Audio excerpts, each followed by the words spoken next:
Our first speaker is Dr. Sharma. I think Dr. Sharma needs no introduction to this audience. And I'll give a small introduction. Dr. Sharma is Emeritus Professor of Cardiology, Rajiv Gandhi Institute of Medical Sciences, Srikakulam, Andhra Pradesh. Adjunct Professor, Tamil Nadu Dr. NGR Medical University, Jens College, Srikakulam. Honorary National Professor of Medicine, IMA CGP, Ex-Secretary, American College of Physicians, India Chapter. Adjunct Faculty, JSS Medical University, Mysore. MRCP Online Faculty, Taxila, American University. And presently is a consultant physician in Internal Medicine, Manipal Hospitals, Whitefield, Bangalore.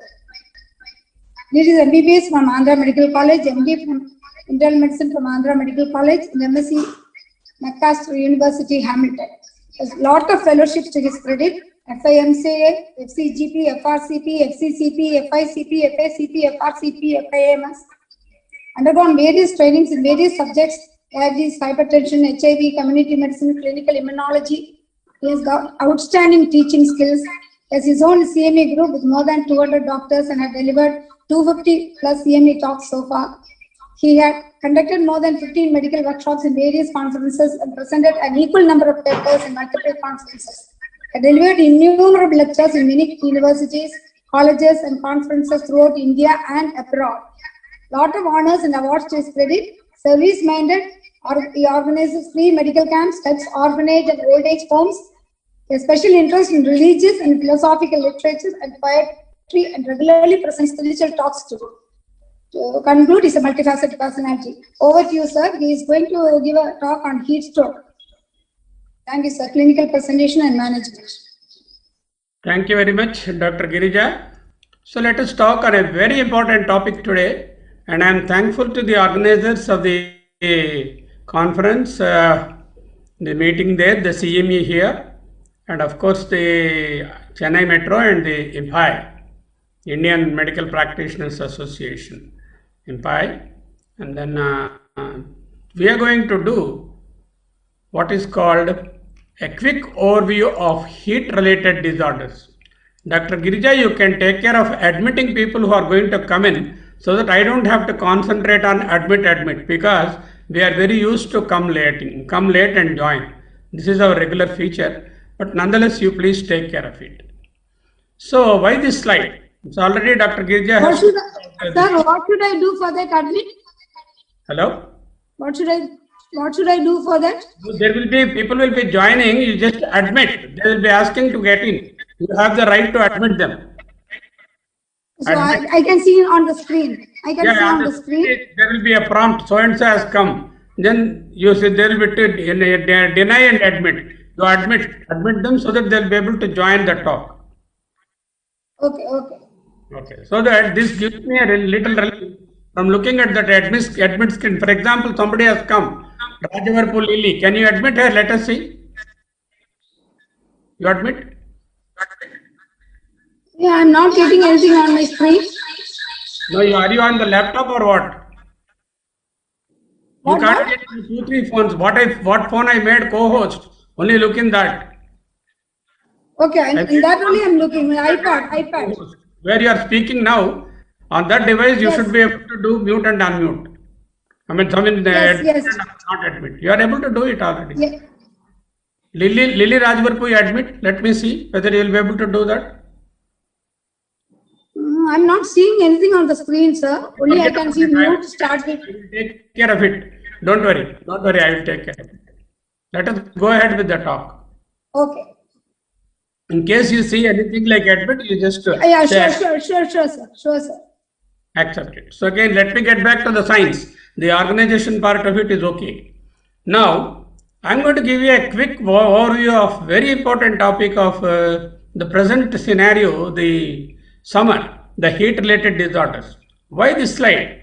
This slide is to introduce the speaker. Already she has done that. So there is nothing much to introduce you further on the slide, except that the last line you can see this talk is available on the website www.drsharma.in, and there is also another YouTube channel called the Dr. Sharmaji YouTube. Immediately after the lecture, maybe in a couple of hours, this will be up there. Those of you who want to revisit, or those of you who have missed they can always go back and then have a look at this particular presentation on the Dr. Sharma ji YouTube. Okay, so fine.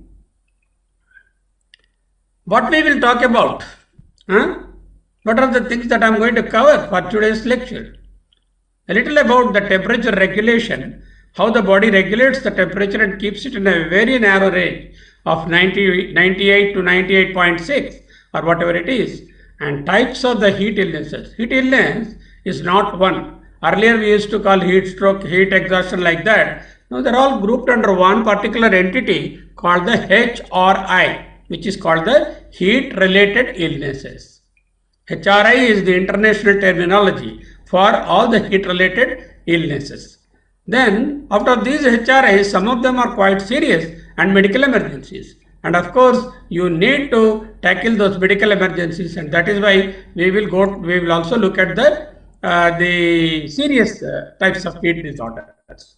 Okay, there are some associated complications. Since this is a forum where most of you people are general practitioners, are people who are in the practice, so and we are not going to really addressing the specialists here.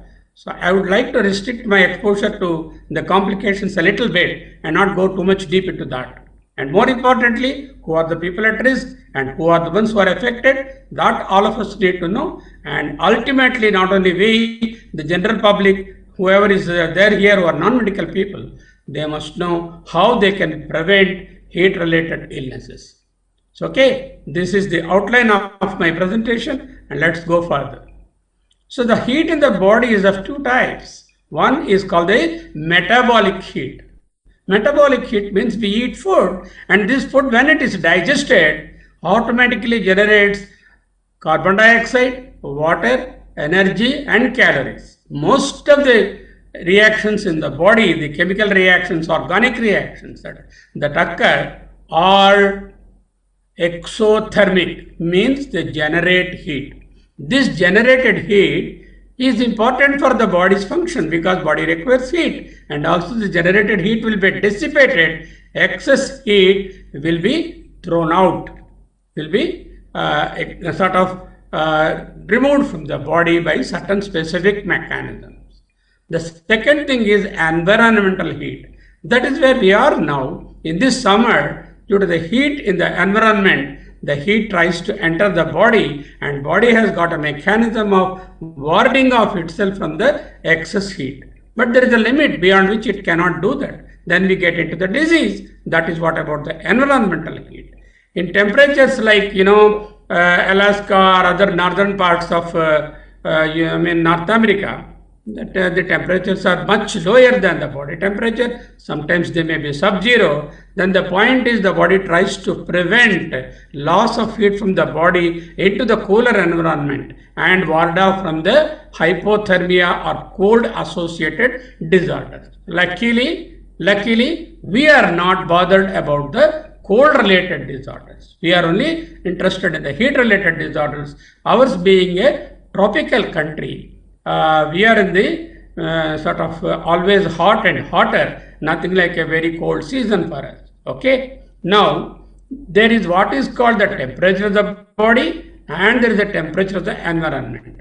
One can take the temperature of the environment along with the humidity, and then we use a thermometer, not the regular thermometer we use, but that is called the WBGT or wet globe thermometer. What is that? It looks somewhat like this, the wet globe thermometer. As you can see on the screen, there is a globe-like thing, there are two tubes, and there will be some cotton insulation in the globe, and then there will be some sort of exchange of the water vapor, and the measure of the heat and water vapor together in the environment is taken care of by the WBGT. Of course, a little beyond for you. We don't require to measure the environmental temperature, but it suffices to know that there is a device to measure the environmental temperature and the humidity too. So let's go further. So as the body's core temperature rises, suppose there is a rise in the core temperature of the body. Normally it is around 38 I mean 37 degrees or 98.4 or whatever it is, let's say it rises by 1 or 1.5 degrees centigrade or 3 degrees Fahrenheit, several activities occur. And these activities are, there will be an increase in the flow of blood to the skin, and skin becomes very hot, the vasodilatation we call that is there, and there will be excessive perspiration or sweating, the heart rate also goes up, and then there is what is called a sort of adjustment or thermoregulation tries to take place to keep the temperature in the normal range. When the cooling system works well, the core temperature again comes back to the original set temperature of 37 degrees and then stabilizes at a safe level. Just like the car radiator. Imagine the old Ambassador car we used to travel, and when we want to get up onto the Tirupati hill, at least 3 times we need to stop that to fill the radiator water. Otherwise, the car will be fretting and fuming and you can't touch the engine. So that is the importance of radiator. Lucky that we have special mechanisms today in the cars. We don't have to fill the radiated water again and again. Still there is a coolant circulating there. So here also the skin is called the radiator of the body, or like the car radiator for the car. Such an important organ is the skin. We take very little care of that, and then we try to spoil it. Every part of the body given by God is a beautiful equipment to use so well, and then preserve it to the best advantage and see that we are healthy first of all. Once we are healthy, all other things follow. Okay. Now, how the thermoregulation occurs? There are 4 mechanisms or 3 mechanisms. Normally, you know, in physics, all of you would have read that heat loss or heat gain occurs by 3 mechanisms. 1, the radiation, 2, the conduction, and 3, the convection. Here also, radiation, conduction, convection, all 3 take place. But the proportion of the heat that is transferred from the body by conduction is rather small. Likewise, by convection also is rather small. It is majority is by evaporation. How do I lose heat? If there is excess heat in the body, there will be opening up of the blood vessels of the skin, there will be sweating, and this sweating means water will come out, and this water has to evaporate into the environment. If you want to evaporate water, you know, you require to supply the heat is supplied by the body, so the heat is lost from the body is cooled. Perspiration and evaporation is a mechanism wherein body loses heat. That is why when you take a tablet of Dolo or paracetamol, what will happen for you? Immediately after half an hour you perspire, and during perspiration the sweat is generated. The generated sweat is rather absorbed into the environment, and that evaporation takes away the heat from the body and brings it back to normal. So 70% of the heat is lost from the body whenever there is requirement to lose heat, lost by the body by evaporation. That is the importance of evaporation. But supposing the relative humidity is very high. What is the relative humidity? The water vapor in the environment. If the water vapor in the environment is very high, the water from the body, the sweat water cannot enter into the environment because of the relative humidity. That is why in places like Chennai or Vizag or places like seashore, where the relative humidity is very high, because large water body like the sea is available, and there will be the evaporation of water from the sea, and the evaporated water from the sea contributes to the humidity in the air. That humidity prevents the evaporation of sweat, which means even if you sweat, the sweat will be pouring, but is not getting evaporated, which means heat is not lost from the body. That is why we sweat so much in Chennai, in Vizag and other coastal places. But there are other places which are inlands like Hyderabad, or where there may be heat, but the relative humidity is very less in the environment. So whatever sweat forms, immediately it evaporates, you feel dry heat. We say here the heat is very dry. Heat is same everywhere. Because of the relative humidity, you are not feeling in some places. You are feeling in some other places. So what is important? 1, the external temperature. 2, the external humidity. I'll show you a table how you can convert it into a heat index. using the temperature and the relative humidity together and arrive at a specific heat index of a particular environment. Okay, this is about the thermoregulation. So which is the part of the body which regulates? Of course, the brain is the one which regulates the heat, and there is what is called the hypothalamus in the brain. This is the sort of the brainstem, and this is the thalamus, and below the thalamus is the hypothalamus. In the hypothalamus there is what is called thermoregulatory center. What is there? Thermoregulatory center, simply speaking, heat regulatory center. Just like the heat you regulate for your gas stove, there is a switch there in the hypothalamus to more heat or less heat. So supposing the body temperature goes up, what it will do? This raised body temperature, there will be a raise in the blood temperature. This once the blood temperature raises, hypothalamus knows and then starts the cooling mechanism. It opens the radiator. Which is the radiator? I told you the radiator is the skin, and the skin blood vessels are opened up and then heat is lost and blood temperature comes down and body temperature is maintained.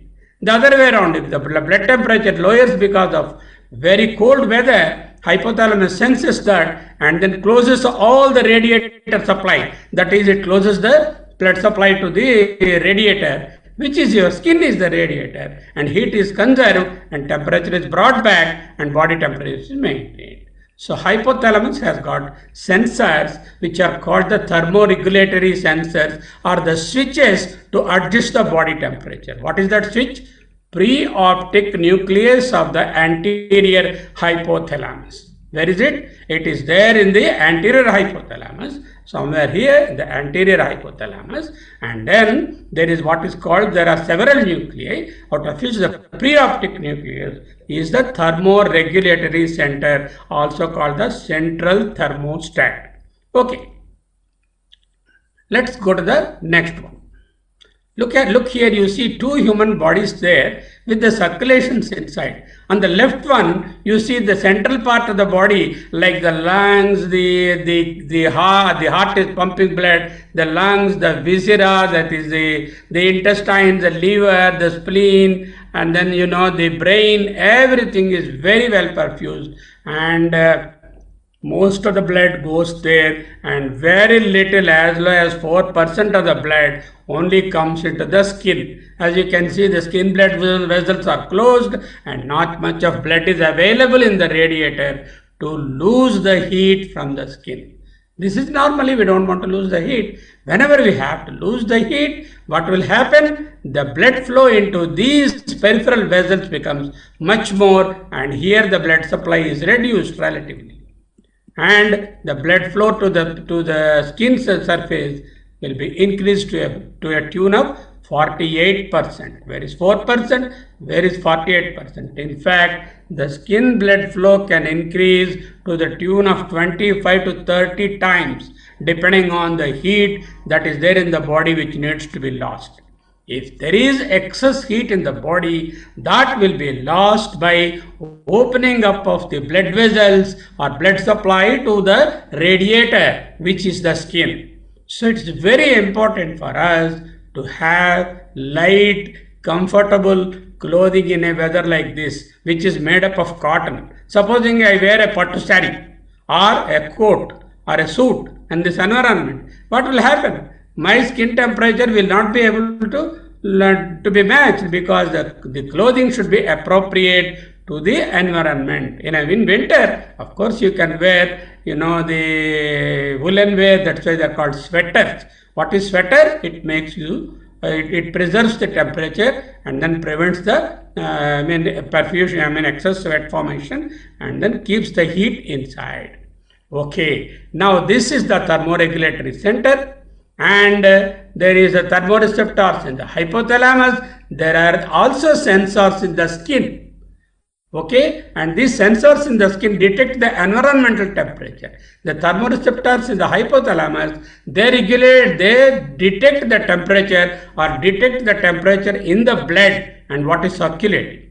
Whereas the skin sensors, they detect outside ambient temperature, and depending on that, the signals will be sent to the main center in the hypothalamus to open or close the blood vessels of the skin. So there are several things that happen. There is smooth muscle in the arterioles, in the blood vessels, and they will be relaxed, and there will be blood flow will increase, vasodilatation, or if the smooth muscles constrict, if they don't want the blood to go, then there will be vasoconstriction. Then there will be what are called the sweat glands in the skin, and they secrete the sweat depending on the necessity to perspire or not. And there is also called the erector pili, the muscles in the skin, which means all of you would have experienced the goosebumps when you think of some sort of frightening thing or very adbhuta thing or very astonishing thing. And that is again the function of the erector pili, and you have the skeletal muscles shivering that usually occurs. These skeletal muscles, when they shiver, they generate heat, and immediately after shivering, you see the patient gets into higher temperature. So this is required whenever we want to generate heat. The body shivers in cold environment. We shiver, that is to generate heat. Adrenal glands and thyroid glands also are important to adjust the metabolic rate, and the metabolic rate is also important for thermoregulation.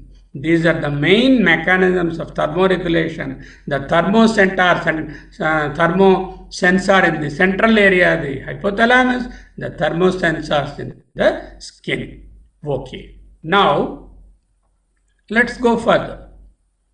What are the heat-related illnesses? As I told you, the heat-related illness is not one. There are a group of illnesses.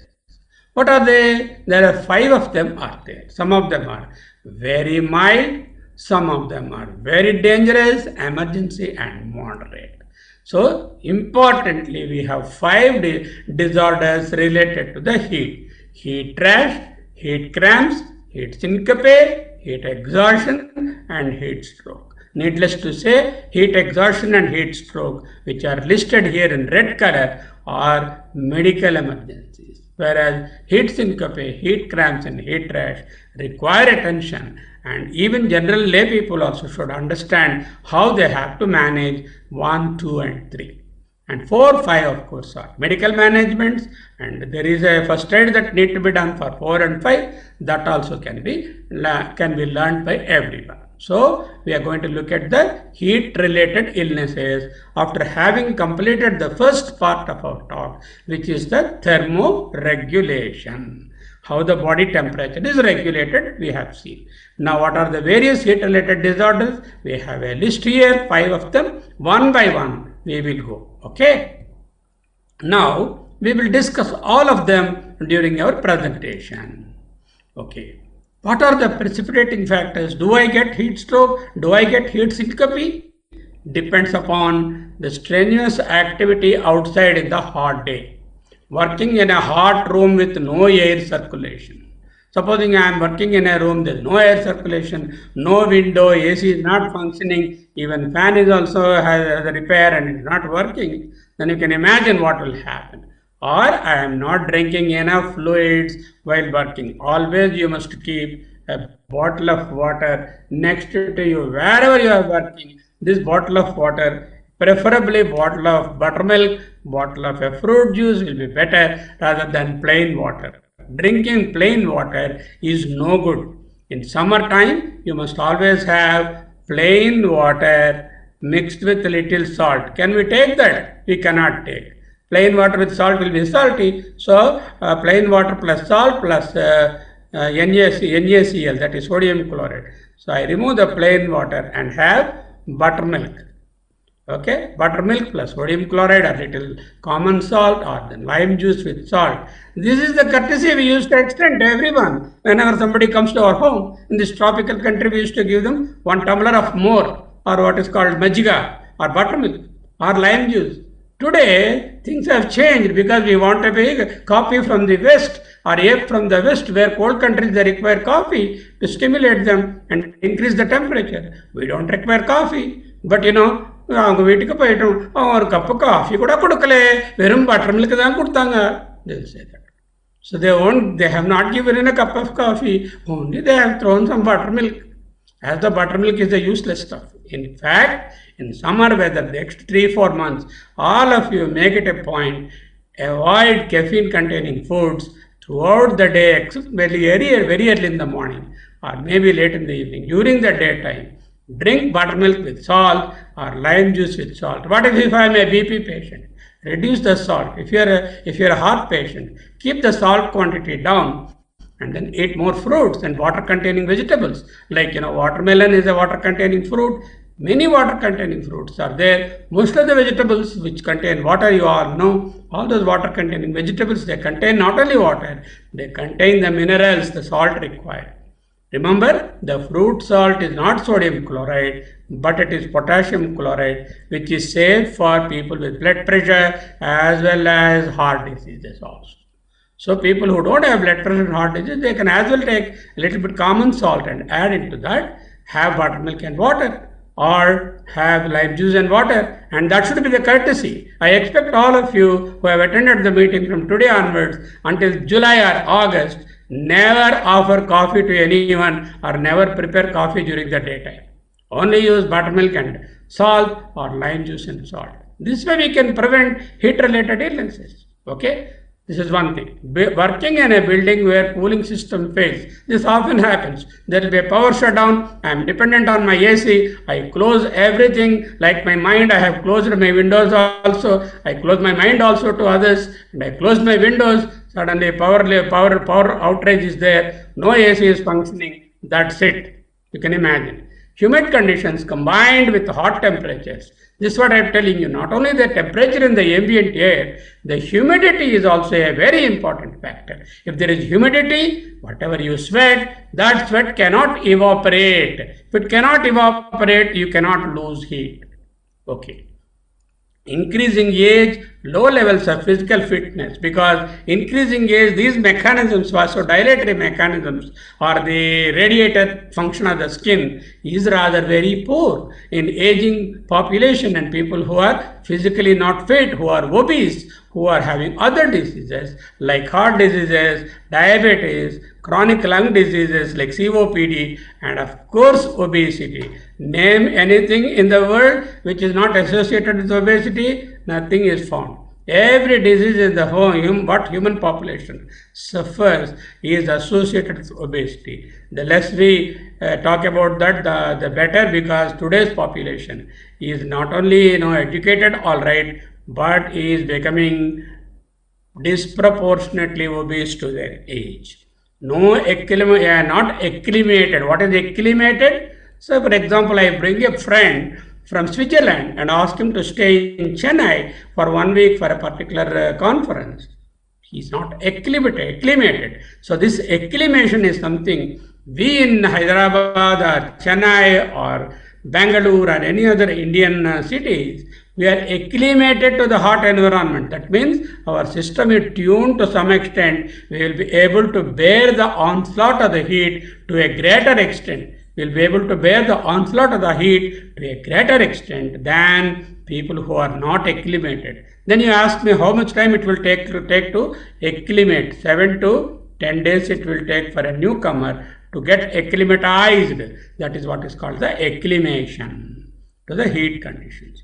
Okay, so age impact is very much there on the heat disorders. Older adults, they don't have the thermoregulatory mechanism or the cooling ability, and they have high blood pressure too. There is a lowering of the heart's pumping capacity, cardiac pumping activity, and central nervous system is slowed down, and they have other diseases too.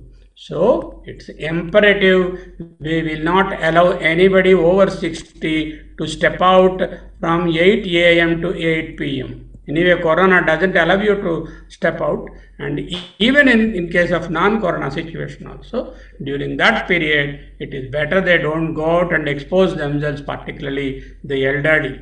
If there is a bank work, one of you do it or do it on online, and don't venture into the heat. Okay? Now, I told you heat edema, heat rash is one disease, and then heat cramps, and next higher is heat syncope, next is heat exhaustion, then finally the heat stroke. Okay, elevated body temperature due to failed thermoregulation that occurs when a body produces or absorbs more heat than dissipated. This is this one. Remember one word called hyperthermia. Hyperthermia means more heat in the body. That's all. Therma is heat hyper more, hyperthermia. Okay, hypothermia, low heat, hyperthermia, more than normal. So normally it's 37 degrees. Anything around 37.5 to 38.3 is hyperthermia. This is very different from fever.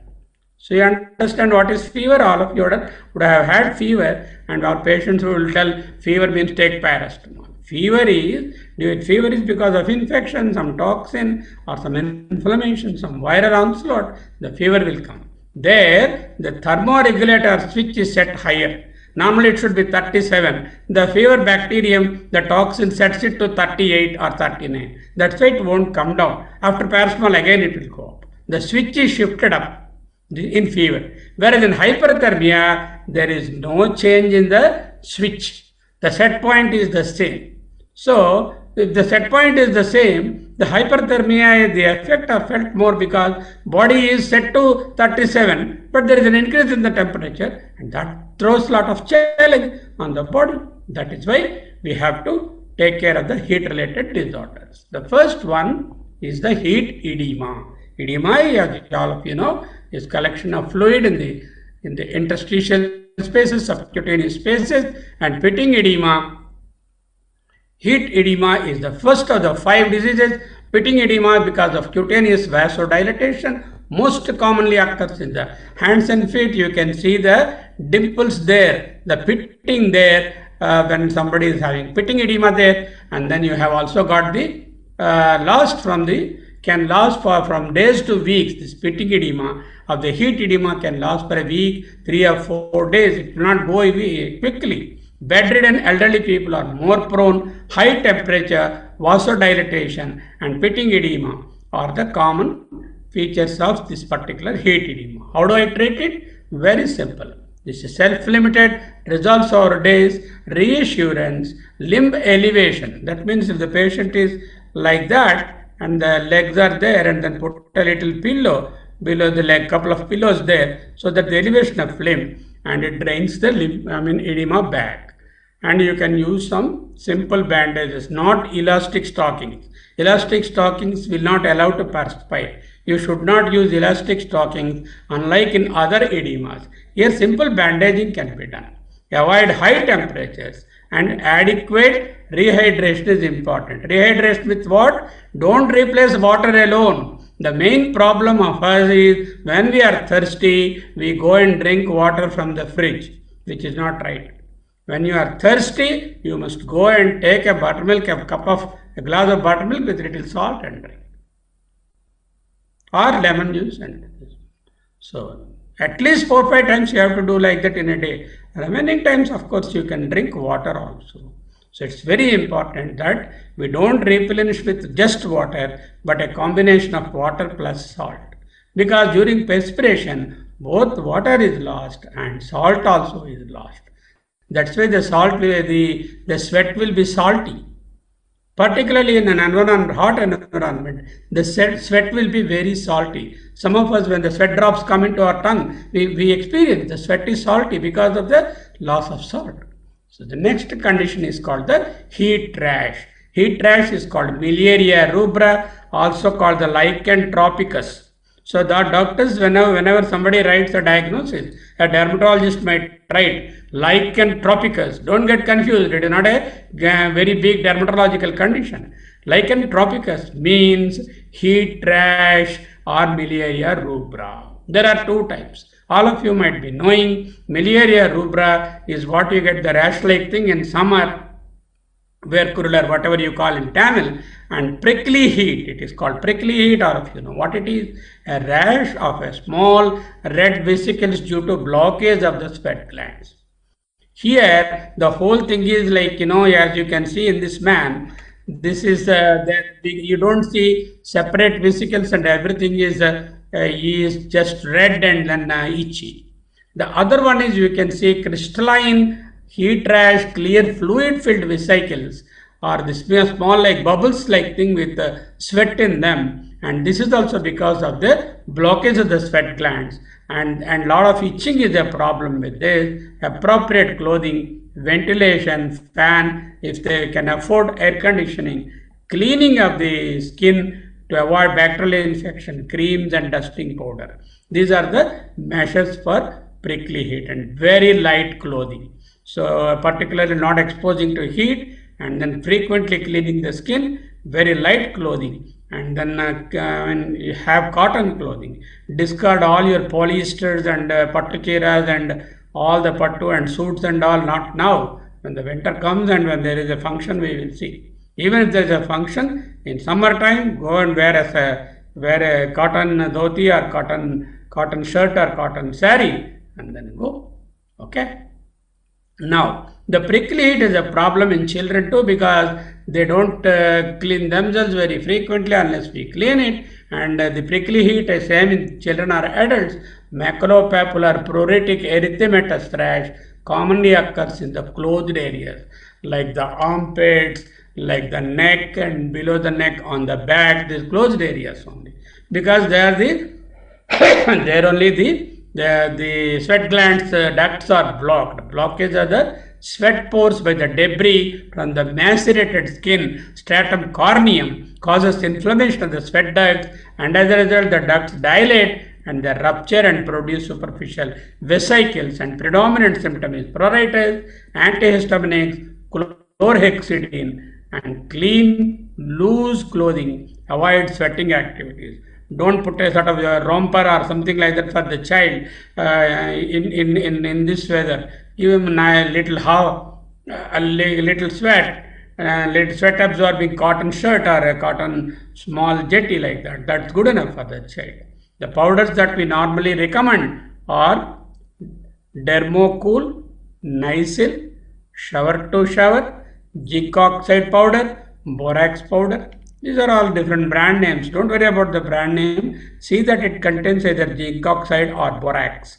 These are the dusting powders that you use, not the talcum powder. Why I don't use the talcum powder? Talcum powder, the drying ability of the talcum powder is less compared to zinc oxide and borax, and you have to again and again use the talcum powder. But once you put zinc oxide or borax, it lasts for 6 to 8 hours. The drying nature will be there. Once the sweat is dried, then there is no more rash and prickly heat.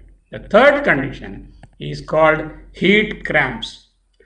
All of you know cramps. Cramps are spasms of skeletal muscles, and they're painful, of course, and then localized spasm, not the whole body, but some limbs like this man catching the thigh, or this is the common area, the calf muscles, or sometimes the abdominal muscles, calf, quadriceps, hamstring, abdominal muscles are affected.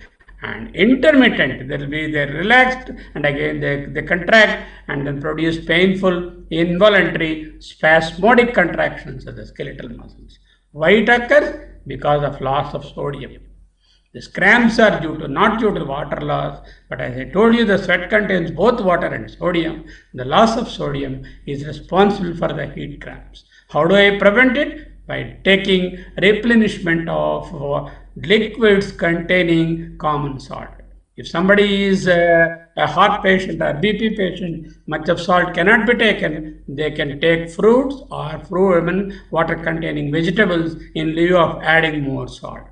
So there is dehydration, there is impaired circulation because of the loss of fluid from the body in summer, and there will be sodium and chloride also is lost, and with the result there is a reflex inhibition of the spinal reflex arc, which causes sudden, painful, involuntary, spasmodic contractions of skeletal muscles of calf, quadriceps, that is the thigh muscles, the hamstrings, the back of the thigh muscles, and the abdominal muscles.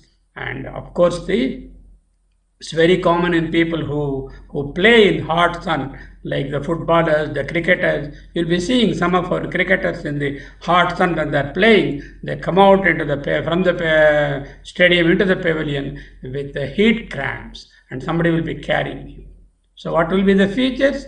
The first one is normal to slightly elevated heart rate, weakness or fatigue, very sweating skin, normal body core temperature. There is no increase in the temperature here. It is only loss of sodium which has caused it. Stiff, board-like, cramped abdominal muscles, possible nausea, normal mental status, normal blood pressure. Unlike in the more severe forms of disorders, here BP is normal, he is conscious, normal mental status, and then there is normal heart rate, and then he has got spasm, sweaty skin, temperature is normal, temperature has not yet risen, and this is the stage of this one. Severe muscular clamps with pain, especially the arms, fingers, legs, calves, and then the abdomen. Okay, these are the areas you get it. Now, how do I treat it? So, slow, passive stretching of the involved muscle, replacement of the salt. Immediately on salted drink you give and stretch the muscle and massage it well, preferably with an ice pack. You massage it, apply ice, fluid replacement, not water replacement. Fluid is water plus sodium. Okay, stop all activity, complete rest in a cool place.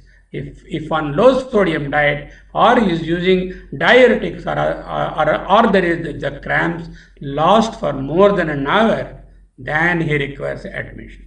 If he is already on a low sodium diet for some reason, or if he is using diuretics to throw more water for any reason, or if the cramp is lasting for more than an hour, you can't treat them as inpatient. So these are the cramps that occur either in the calf muscle or the thigh muscles or the back of the thigh muscles. And this is the third type of heat disorder. Then the fourth one is heat syncope. What is syncope? Syncope is sudden, transient, global, cerebral hypoperfusion. Syncope is sudden, transient, global, cerebral hypoperfusion. Means what? There is a sudden cutoff of the blood supply to the brain. Sudden, transient, again comes back to normal. That means the recovery is the rule. Then global means all part of the brain. Cerebral, that is the main part of the brain. Hypoperfusion, less blood flow to the brain. Sudden, transient, global, cerebral hypoperfusion is syncope. Here the reason for hypoperfusion is heat. That is why it is called heat syncope. Occurs as a result of insufficient blood supply to the brain due to vasodilatation of skin vessels. We have seen that whenever we wanted to throw the heat out, we open the blood vessels to our radiator, which is the skin. So all the blood is busy sending the heat out from the skin. So there is little blood available for the brain. So then suddenly there is hypoperfusion, and that is a decreased venous return. There may be carbon dioxide may be more, and there is low brain perfusion. Where who are the ones who get it? As you see here, elderly person, and who have gone for a walk or a jog in the hot sun, in the heat, and people who are non-acclimated, who are not used to. Even Indians who are always indoors, we are not acclimated to work in the hot sun, then we get it. A manual laborer cutting wood or crushing stones in the hot sun, he is acclimated for the hot weather. If you put me to crush stones for in a quarry, in half an hour I will get heat syncope because I am not acclimated for that particular environment. That is acclimation, isn't it? Acclimatization or acclimation. Who are the people at risk? Elderly people who work in the hot sun, who are not acclimated, and whose reflexes are rather poor, and they are the ones who get it. So also you see very commonly in the morning prayer, 9 o'clock hot sun will be saying, then they will start with 5 prayers. Ultimately Vande Mataram, by the time Vande Mataram comes, 3 or 4 children will fall. Why? Because of the heat, they are not allowed to move their feet. They stand in one place without moving the feet in the attention position for the prayer, they fall. And after 5 minutes they get up. That is why it is syncope. It is transient. So all this is because whenever you want to conduct prayers and all in the schools, don't do it in the hot sun. God can be prayed even in the inside room also. You don't have to go to the ground and pray. Nobody asks you to do that. Please understand, prayer is a mental process and not a physical thing. So one has to pray inward, and of course you can pray outward also with words in a closed and rather cool environment or under a shade and rather than in the open sun. Okay. Now, how do I treat heat syncope? Symptoms are lightheadedness, as a dizziness, and falling down, and then fainting sensation may be there. There may be vomiting, nausea may be there. What you have to do first thing is make the person lie down. Immediately don't make him sit up and give Coca-Cola and all that. So that is not the thing. First position is person who is getting fainting, already has fallen down, let him not get up, lie down, like that. And elevate the legs. Then what will happen? All the blood in the legs will go down into the system and perfuse the brain. Immediately they get concentration. And give fluid which contains salt as well as water. Okay. Remove to a cool place. Okay. Elevate the legs. Rest and adequate rehydration. Cool liquids. Of course, கொஞ்சம் coffee கொண்டு வா, கொஞ்சம் ரொம்ப டயர்டாக இருக்கார், don't give coffee. Alcohol, of course, we don't offer. In those countries, they take alcohol just like water. So they have to avoid that. No caffeine containing foods, no alcohol, of course, for heat syncope. If unconscious, means the consciousness does not come back in a minute or two, then it is shock. The patient went into shock and you have to admit and treat like shock. Okay, that is what you have to understand as the heat syncope. So what are the things we have dealt? First thing we dealt, heat, rash, that is over. Then the spasms, cramps, we dealt. And then we did heat, syncope. This is the one which we have done. Now we'll go to the next one. So heat syncope, you make the patient lie down, no question of standing or sitting. This is the best position. Then as the person lie down, give fluids. When I say fluids, not water, sodium containing fluid. Elevate the foot by 2 or 3 pillows below the feet. Apply cold compresses. So if you have some ice in the refrigerator, put it in the kerchief or the towel, roll it and put it around the neck and under in the armpits, on the abdomen, everywhere, and also fan it. You have to apply fan also for the allowing the sweat to evaporate faster so that the syncope can be overcome. Of course, treat with fluids containing sodium and water. Okay. The next one is heat exhaustion. Heat exhaustion is a very important condition. It is the most common form of heat illnesses. HLI, heat-related illnesses. Heat-related illnesses, the most common form is heat exhaustion. Okay, caused by excessive exposure to heat, physical work in the hot areas, and not taking fluids during the water. How does it develop? They will have headache, weakness, and extreme fatigability. In them, remember, the skin is moist. There's another condition called heat stroke, where the skin is dry and hot. Here, there is excessive sweating and moist, and cold and pale, and hyperventilation. He may be taking more number of breaths like that. Low blood pressure, fast, weak pulse, anxiety, and confusion. These are the features of clinical presentation of heat exhaustion. A decrease in the body water volume or blood volume, a decrease in the body water volume or the blood volume is the reason. Excessive loss of body salt, usually gradual in onset. Water lost in perspiration exceeds the water intake. So what will happen? There is water lost in the sweating, but he wants to compensate, takes fluid, but it doesn't match. Suppose he loses 2 liters in 1 or 2 hours, he only takes half a liter, then there is a mismatch there. Skin becomes pale, cool, or flushed. Headache, sweating, clammy skin, there is an increase in the body temperature, not to great extent, 1 to 2 degrees Fahrenheit. Whereas in heat stroke, it will be very severe increase in the body temperature. So there may be abdominal cramping, nausea and vomiting may be there, weakness, lethargy, dizziness may be there. Heat exhaustion is a medical emergency. So that is why there are 2 conditions. Out of the 5, heat exhaustion and then heat stroke are medical emergencies. Heat rash, heat syncope, and heat spasms or the cramps are not medical emergencies. They can be treated as outpatient or in the work environment itself with a little first aid. Okay. So this is the summary slide showing all about the heat exhaustion. What is that? What are the causes? He is working in the hot summer in the outside, and increase in the physical activity and not taking enough fluids.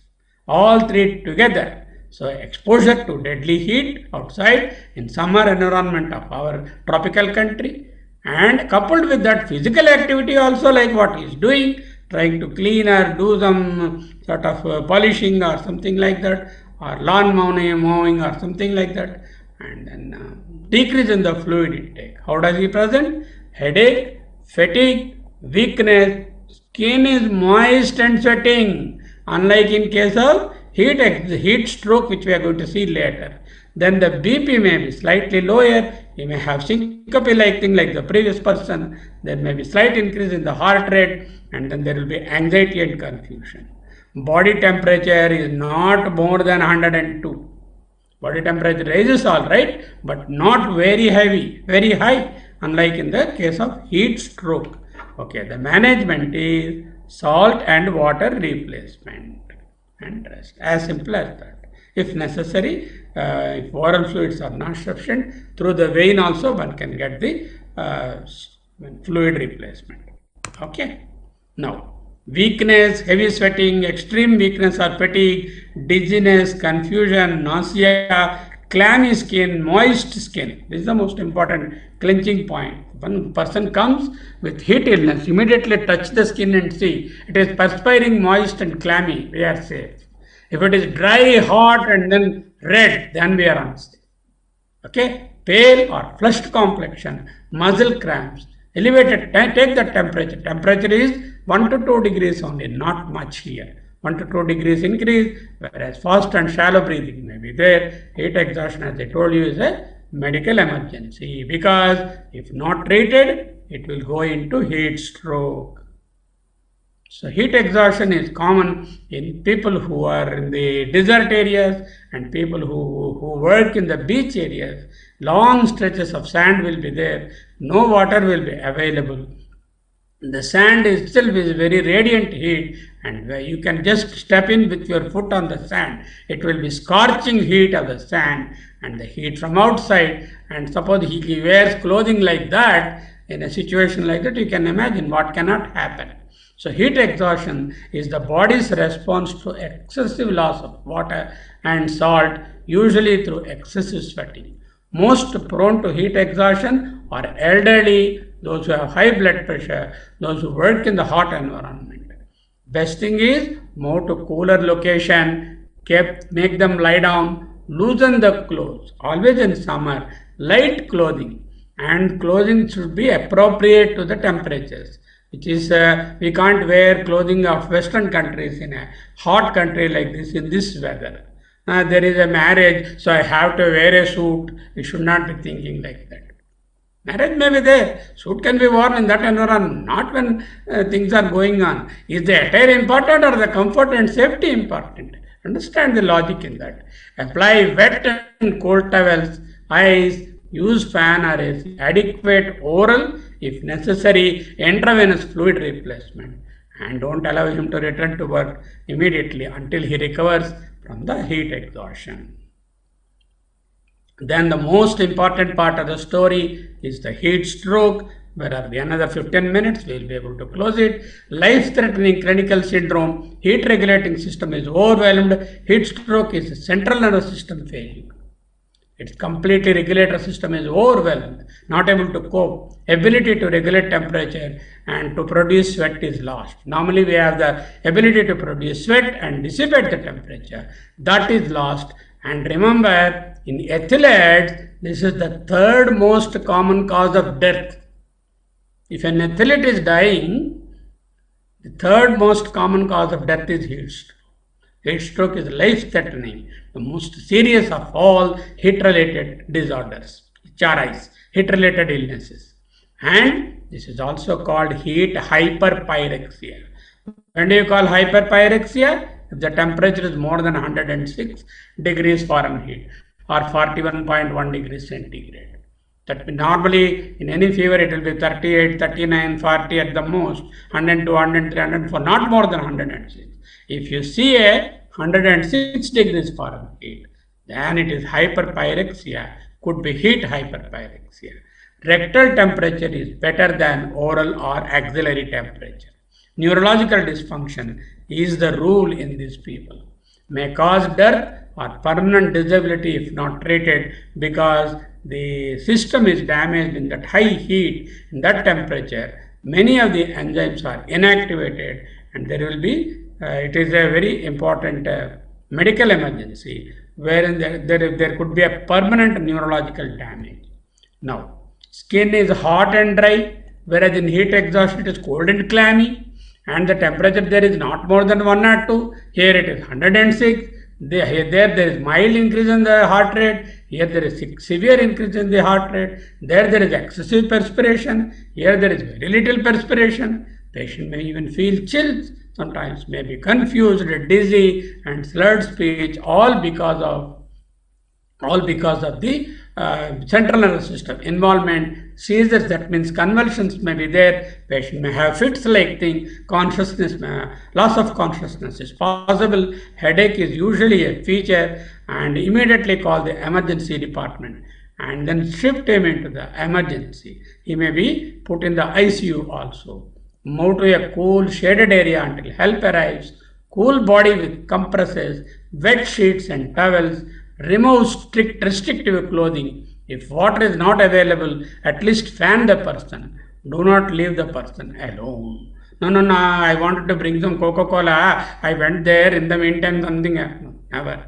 If some help comes, then you can go to bring buttermilk and lime juice, not Coca-Cola. Coca-Cola contains a lot of caffeine, and you can give fruit juice, Tetra packs of orange juice or anything. They contain salt as well as fruit juice, not the caffeinated beverages. And don't go for those things. This is what you have to do it. So this is how we distinguish between heat stroke and heat exhaustion. Right hand side is the heat exhaustion. This is the heat stroke. So you can see most clammy and cold skin, normal or subnormal temperature, not very heavy, anxiety and poor judgment, weak rapid pulse, and dizziness may be a feature of both. And then here in the heat stroke, you have dry hot skin, very high body temperature, confusion, nausea and vomiting, fatigue and weakness, which this is a more serious condition than the heat exhaustion. Now, there are two types of heat exhaustions. All doctors, please understand that there is what is called the EHS and CHS. What is CHS? Classical heat stroke. What is EHS? Exertional heat stroke. In the classical CHS, classical heat stroke, there is no exercise, there is no hard work. Old patient and predisposing health factors may be there, medications, heat wave is there around, sedentary lifestyle, there is anhydrosis, lack of sweat, central nervous system dysfunction, urine output is low, oliguria, there could be clotting of the blood, coagulopathy may be mild lactic acidosis, mild creatinine and kinase elevation, when blood sugar is normal, potassium and sodium are normal in the blood. These are the features of CHS, classical heat stroke. Prognosis is favorable compared to other type of heat stroke. What is that? That occurs in the young, is a healthy and young adult, and then sporadic cases are there. Exercising is there in the hot weather. Another thing I wanted to remind all of you here, do not go for aerobic weightlifting exercises for 3 months. Walking is the best form of exercise. You don't have to lift weight, do gym that, and then treadmill, that mill, this mill, and then elliptical, all those things you forget for 3 months. Simple plain walking, plain level, ground level walking, a brisk walking, as though your heart rate should go up. It's good enough, that too not in the hot sun, either before 7 a.m. or after 6-7 p.m. That is the exercise recommended, and better you walk in your own home, in fact, you can use your AC on and do in the hall or whatever space you have, if possible. Then there is a lot of diphoresis. Here there is excess sweating is there, whereas the classical heat stroke, it is dry skin, and there could be injury to the brain, injury to the heart, injury to the liver, acute kidney injury may be there will be disseminated intravascular coagulation or coagulopathy. There could be marked lactic acidosis because of poor perfusion of the tissues, and poor perfusion shifts the metabolism to anaerobic metabolism. You all know anaerobic metabolism leads to lactic acidosis as the lactic acid as the end product, and marked lactic acidosis. And there will be destruction of the muscle fibers, rhabdomyolysis, and hypoglycemia, hypocalcemia are common features in EHS or exertional heat stroke. Potassium may rise and sodium may fall. These are the various things. There is a beautiful table in Harrison's Principles of Internal Medicine, 20th edition, page 3345 to 2018 edition. Go and look at that and read the chapter on heat disorders in Harrison. A very summary presentation is there in 3 pages, and that's good enough probably. Then hyperpyrexia, anhydrosis, there will be delirium, ataxia, seizures and coma. How do I diagnose? The triad. What is the triad? Hyperpyrexia, 106 degrees Fahrenheit or more. Dry skin, no sweating. Dry, hot skin. And then there are changes in the CNS function. Mental alteration. Patient may be delirious, ataxic, swaying, convulsing. Patient may be coma. Headache may be a usually associated feature. The management, of course, send for the ECG, X-ray labs and other things. Renal function and liver function should be analyzed to see whether multi-organ failure is setting in, because heat stroke can lead to multi-organ dysfunction, which is normally written as, the case sheets, MOD. MOD is multi-organ dysfunction. How do I treat it? Put the ice packs around the neck, in the armpits, on the abdomen, in the groin, all those things. Better till will be the cooling. My ABC is A, airway, B, blood pressure, C, your circulation, B, breathing, C, circulation. ABC should be taken care of, and ice water immersion. Take a tub of ice water and loosen the clothes and carefully dip without causing aspiration, without allowing the water to enter the nose, and also patient might feel uncomfortable in such ice water. Remove him out again, put her or him in the ice water. Best method is ice water immersion. Highest survivals are reported in people who go in not for ice sponging but ice water immersion. But the facility should be there. You must have a tub-like thing. They are filled with ice water. That is there. You can definitely use. That is the best method. So this sometimes increases cardiac biomarkers, and there could be tachyarrhythmias also may be there. Of course, the tachyarrhythmias are reversible, and the cardiac biomarkers like troponin and then B-natriuretic peptide and A-natriuretic peptide, CRP, LDH, CPK may be raised, but they come back to normal once you treat the heat stroke. Now, other cooling methods, this is the tub I am telling, ice water dipping, and the other thing is evaporative cooling. Here what you do is, you sprinkle ice water or wet towels you keep all over the body and then fan. So, alternately, first use the ice sponging all over the body and then fan him, so that the water evaporates. During evaporation, the heat is taken away from the body and the temperature drops. Okay, this is called evaporative cooling. Fanning and watering is the second best method. Ice packs may be used in the groin, axilla, neck for longer time than evaporating, and but they are good together. If you can do that along with these measures, it is better. There are what are called the ice water blankets, wet towels and fans are available. Now there are other drastic measures like putting cold saline in the peritoneum, cold saline in the rectum, and gastric lavage with ice water, and cold IV fluid administration, and cold humidified oxygen. These are not, they have not stood the test of time in randomized trials. They have been tried variously, but with limited efficacy. That's why I have put it in gray color. What is the prognosis? Suppose if somebody gets heat stroke, will he die? The chances of survival with early treatment are 90 to 100%. Every hour, every minute, every 20 minutes, 15 minutes is important. Time is life there. The moment you delay the 1 hour, then you are going to lose more patients in that. So a patient should be immediately brought for medical attention. Duration and severity depends upon early treatment. The earlier you intervene, what is the best method of treatment? This is the ice water immersion. This is the gold standard treatment. Second one, evaporative cooling, and then fanning. The third one is ice pack. Of course, not administration of fluids and all to start with. First, the temperature has to come down.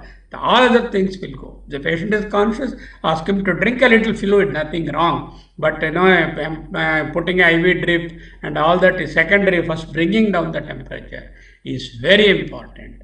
And see that he doesn't end up in multi-organ failure. Okay. Now, what happened in heat stroke and this one? Exercise or heat stress is there. Core temperature has raised, and there is a decrease in the cerebral blood flow, cerebral edema, cerebral atrophy, brain damage. Skin blood flow increases, gut blood flow decreases, and there will be gut epithelial membrane permeability increases, endotoxin leakage, innate immune system is triggered, adaptive immune system also, SIRS, there's a syndrome called SIRS comes up, cytokines, soluble cytokine receptors are activated, and this leads to coagulopathy, clotting of the blood within the blood vessels. Endothelial damage also paves way to coagulopathy, MOD, multi-organ dysfunction. So how do I avoid that? See that the core temperature is brought down as early as possible so that you can offset. Eventually, there is irreversible uncoupling of the oxidative phosphorylation. What is that? There is oxidative phosphorylation is a method by which all fuels are oxidized to produce energy and then carbon dioxide and water. For that, there will be the phosphorylation is important. That is uncoupled because of the heat, which means no tissue is able to get the required energy and patient perishes. Okay. Now, heat stroke, what are the steps of treatment? Number one, resuscitate and administer IV fluids promptly. Start on the drip, no problem. But most important, hyperthermia, the core temperature should not be more than 104. Bring down quickly. In fact, this is step number 1 and that is step number 2.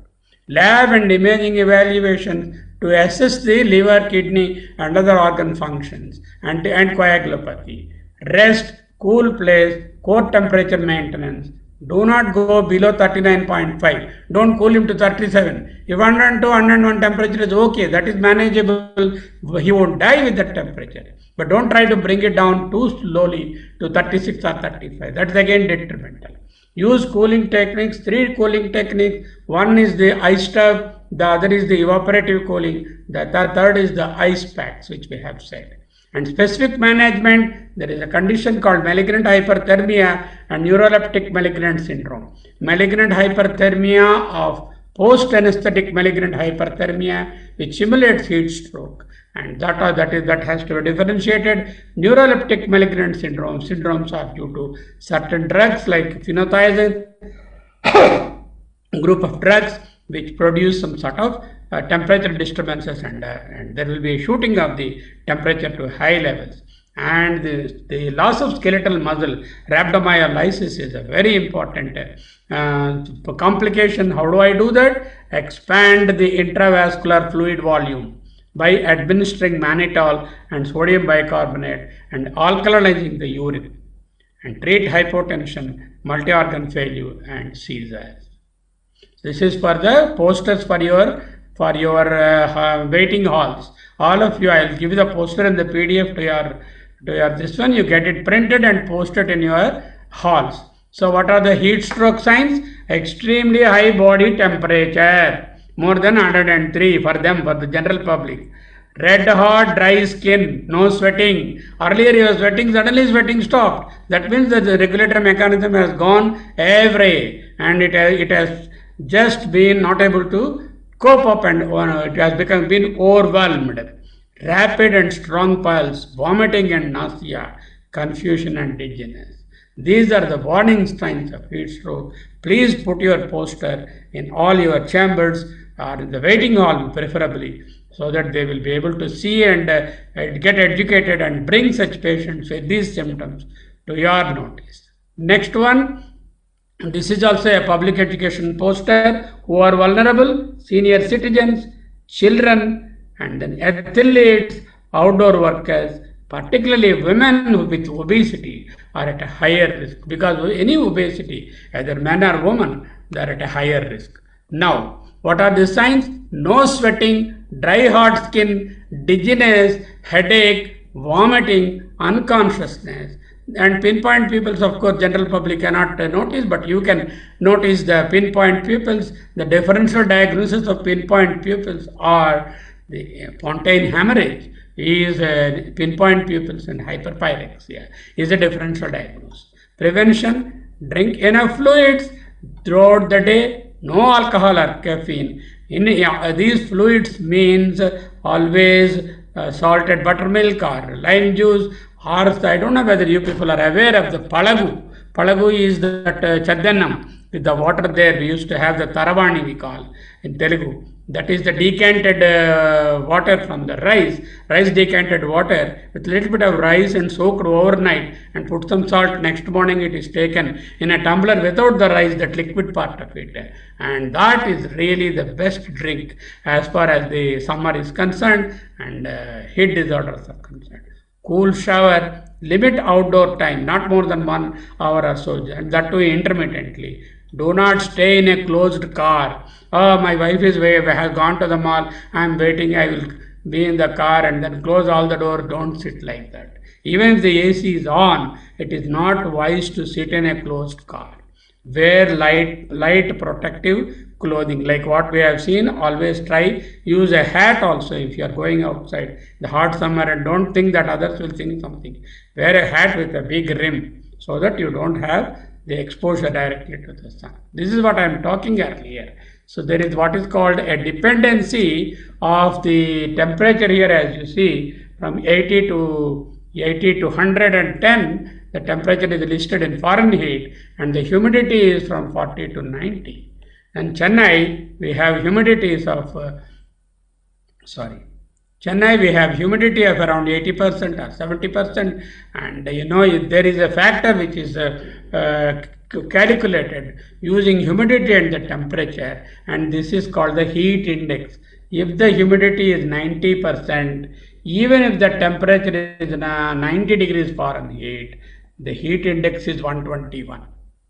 So let us say if the humidity is 80% humidity, there is 105 degrees Fahrenheit is the temperature, the heat index is 148. Heat index is very important. This table you keep on your thing every day. In the weather report, they give the humidity, they give the temperature, and just try to plot it in that. The higher the humidity, the higher the temperature, the higher will be the heat index. If the heat index is more than 130 or somewhere around this region, all this dark red region, it is more prone for heat stroke. Okay, see that. Another parameter I am giving, that also very important. Certain drugs can cause thermoregulatory disturbance like calcium channel blockers, beta blockers, stimulants that inhibit the peripheral blood flow, antibiotics like quinolones and tetracyclines, antihistaminics dry the skin and dry the secretions, cardiac medications, certain of them, use of diuretics, you lose a lot of fluid, psychiatric medications, phenothiazines and tricyclics. Don't use painkillers, plain paracetamol is good enough. Don't use heavy painkillers, NSAIDs. Diabetic medications, some of them may interfere with thermoregulation, and chemotherapy drugs of cancer may also interfere. But the common ones are the antibiotics, the BP drugs, the antihistaminics, and the painkillers are the common drugs that are being used. Now, this slide I am skipping for want of time, and this you can see, I will just post it in this one. You educate yourself about the differential diagnosis of hyperpyrexia. Not only heat stroke, other hyperpyrexia are also dealt with, and this is an algorithmic approach for differential diagnosis of hyperthermia, or not hyperthermia, hyperpyrexia. Hyperpyrexia, I told you, is 106 or more. What are the conditions? I'll just mention the conditions here. One is the heat stroke, the other is the neuroleptic malignant syndrome, and this is because of the neuroleptic syndrome is because of the phenothiazines, malignant hypertension of anesthesia, pontine hemorrhage, serotonin syndrome, SIS, and thyroid storm. These are the conditions which cause hyperpyrexia, among host of other conditions. Heat stroke, neuroleptic malignant syndrome, malignant hyperthermia, pontine hemorrhage, serotonin syndrome, and thyroid storm. This algorithm gives you how to differentiate these things. Then heat-related disorders, the important message, they are preventable. How do I do that? Air conditioned facilities available, efficient ventilation, heat blocking shields, heat insulation methods, installation of cooling and exhaust fans. Make sure the living rooms also do have exhaust fans or good ventilation, cross ventilation, cross circulating fan, fresh, cool, potable water, adequate hydration and salted drinks, limit outdoor activity, light colored and lightweight. Don't wear black dress and go into the hot sun. Black dress absorbs all the heat and gives to the body. So light, preferably white or very light color, lightweight clothing, and then remain in the shade. Every 30 minutes, come and take rest at least 10 minutes in the shade.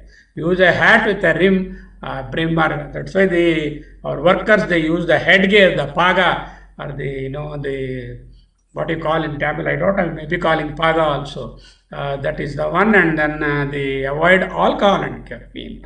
Watch what you eat. You have to eat vegetables and fruits which contain more water. Never sleep in a closed vehicle. Okay. Now, this is the punchline from OSHA. What is OSHA? Occupational Safety and Health Administration of the United States. Water, rest and shade. 3 watchwords. Have water means here the fluid with a little bit of salt there. Rest every half an hour, 5-10 minutes, and always get to the shade. Take rest, reduce the physical activity, and then give breaks, shade and water. Work can't get done without them. Work means water, rest, shade, water, rest, shade. These are the simple watchwords for everyone, outdoor workers or outdoor goers or whoever it is. Acclimation is a physical conditioning, environmental conditioning, high heat, humidity, proper hydration, assessment management. So from 100 here sort of heat index, you can get acclimatized to heat index of 80 for a period of time. This is a barometer I am giving. Watch urine during the day. When you pass urine, if the urine color is like this, maybe you don't have any problem.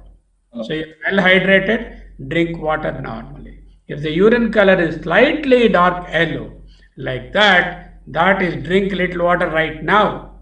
And each time you go to urine, watch the color of the urine. Warning, if the urine color is dark yellow, like that, half bottle of water, maybe around 150 ml or 100 ml, and whole bottle of water if you are outside. And if it is still darker like brown urine, then you have the drink about half bottle of water or full bottle. What is the difference between this and this?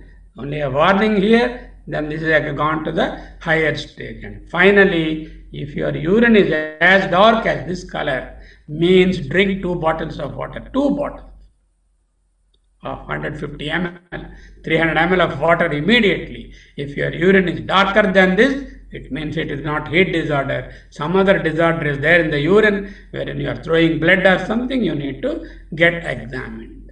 Now, I know about the heat-related disorders. Thank you. Thank you. Thank you very much, Dr. Sharma.